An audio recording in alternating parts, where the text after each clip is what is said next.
Hello everyone, ভিডঙ্ক.com ওয়েবসাইটে তোমাদের সবাইকে স্বাগত জানাই। আমি সৌরভ দে, তোমাদের ম্যাথ টিউটর।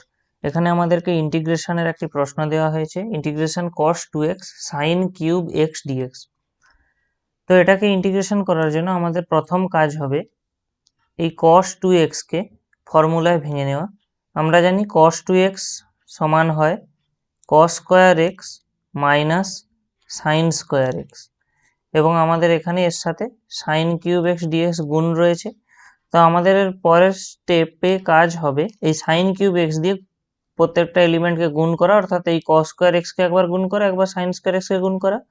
তাহলে আমরা প্রথম যে অংশটা ওখান থেকে আমরা কত পেয়ে যাব, এখানে cos square x into sine cube x dx minus integration, actually এখানটায় না ভেঙে আমরা এটাকে নেক্সট স্টেপে ভাঙবো। তো এখানে আমরা লিখতে পারি minus sine to the power 5x dx। তো এরপরে আমরা এটাকে যদি ইন্টিগ্রেশনটাকে আলাদা আলাদা করে নিই, তাহলে আমরা এখানে কত পেয়ে যাব, দেখো cos square x into sine cube x dx minus integration sine to the power 5x dx। এরপরে আমরা কি করব, এখানে এই সাইন কিউব এক্সকে আমরা ভাঙবো। এখান থেকে আমরা কি পাচ্ছি, cos স্কোয়ার এক্স, এবং এটাকে আমরা ভাঙতে পারি sine square x into sine x dx minus এখানে সাইন টু দি পাওয়ার 5xকে আমরা ভাঙবো sine to the power 4x into sine x dx. Next step আমাদের হবে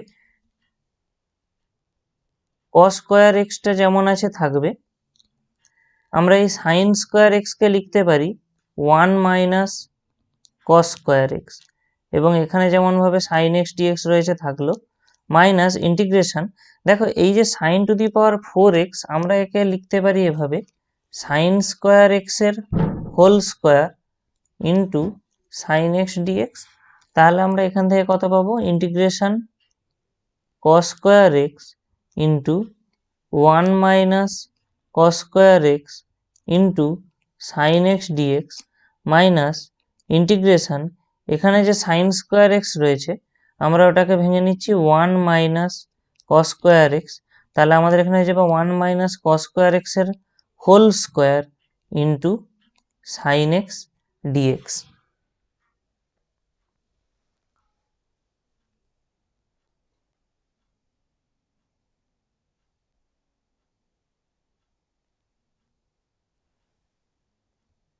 এরপরে আমরা কি করব, এখানে যত জায়গায় cos, অ্যাকচুয়ালি আমরা এরপরে সাবস্টিটিউট করব cos x কে t দিয়ে। তাহলে cos x কে আমরা যদি t দিয়ে সাবস্টিটিউট করে দিই, তাহলে আমরা এখানে কত পেয়ে যাব, minus sine x dx equal to dt. তো দেখো এখানে আমাদের সাইন এক্স ডিএক্স রয়েছে, তো আমাদের মাইনাস, এখানেও সাইন এক্স ডিএক্স রয়েছে, তাহলে মাইনাস সাইন এক্স ডিএক্স দরকার। সেই কারণে আমরা ইন্টিগ্রেশনের বাইরে একটা মাইনাস ওয়ান দিয়ে গুণ করে দিচ্ছি, ফলে এই জায়গাটা আমাদের চলে আসবে cos square x into 1 minus cos square x into minus of sine x dx.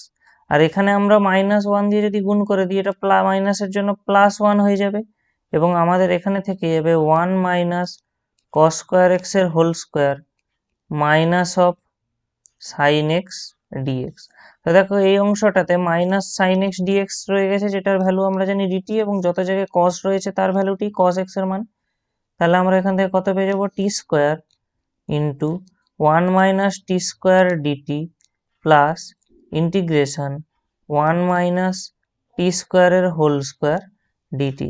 তাহলে এখান থেকে আমরা কত পেয়ে যাচ্ছি, minus integration t square minus T to the power 4 dt plus integration, এই যে 1 মাইনাস টি স্কোয়ারের হোল স্কোয়ার আছে সেখানে আমরা কত পাবো না, 1 minus 2 t square plus T to the power 4 dt. তো এরপরে আমরা ইন্টিগ্রেশন করব, ইন্টিগ্রেশন করলে কি আসবে দেখো, মাইনাস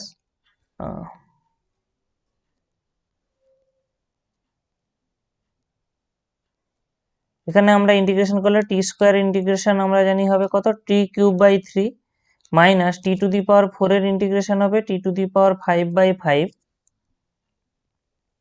প্লাস এখানে আসবে 1 এর integration t minus 2 into t cube by 3 plus T to the power 5/5 এবং লাস্টে একটা সমাকলন ধ্রুবক যোগ হবে সি। তো আমরা এটাকে ক্যালকুলেট যদি করি কি পাচ্ছি দেখি, minus T cube by 3 minus T to the power 5/5 plus T minus 2 T cube by 3 plus T to the power 5/5 plus C. তাহলে দেখো এখানে অ্যাকচুয়ালি এটা প্লাস হবে এখানে। তো দেখো মাইনাস, আচ্ছা প্রথমে টি এটা লেখা হলো, এবারে এইখানে মাইনাস টি কিউব বাই 3 রয়েছে, এখানে মাইনাস 2 টি কিউব বাই 3 রয়েছে, তাহলে স্বাভাবিকভাবে এখান থেকে আমরা কি পাবো, মাইনাস 3 টি কিউব বাই 3 এবং এখানে রয়েছে টি টু দি পাওয়ার 5/5, এখানেও রয়েছে টি টু দি পাওয়ার 5/5, তাহলে ওরা অ্যাড হলে আমরা কত পেয়ে যাবে এখান থেকে, 2 t to the power 5/5 plus c. তো আমরা দেখতে পাচ্ছি এখান থেকে এই 3 এবং এই 3 কাটাকাটি হয়ে গেল, আমাদের অ্যাকচুয়াল অ্যান্সারে চলে আসছে তাহলে কত, t minus T cube plus 2/5 t to the power 5 plus c. তো আমরা শুরুতে টি ধরে নিয়েছিলাম কাকে, কস এক্স, তাহলে সেই জায়গায় ভ্যালুগুলো বসিয়ে দিই, আমরা পেয়ে যাব cos x minus cos cube x plus 2/5 cos to the power 5x plus c. এটাই হবে আমাদের এই সমাকলন বা ইন্টিগ্রেশনের আনসার, যেখানে সি হলো একটি সমাকলন ধ্রুবক। vidonko.com ওয়েবসাইটে ম্যাথটি দেখার জন্য অসংখ্য ধন্যবাদ। এরকমই নানা প্রশ্ন তাদের সমাধানের জন্য আমাদের ওয়েবসাইটটি ভিজিট করো।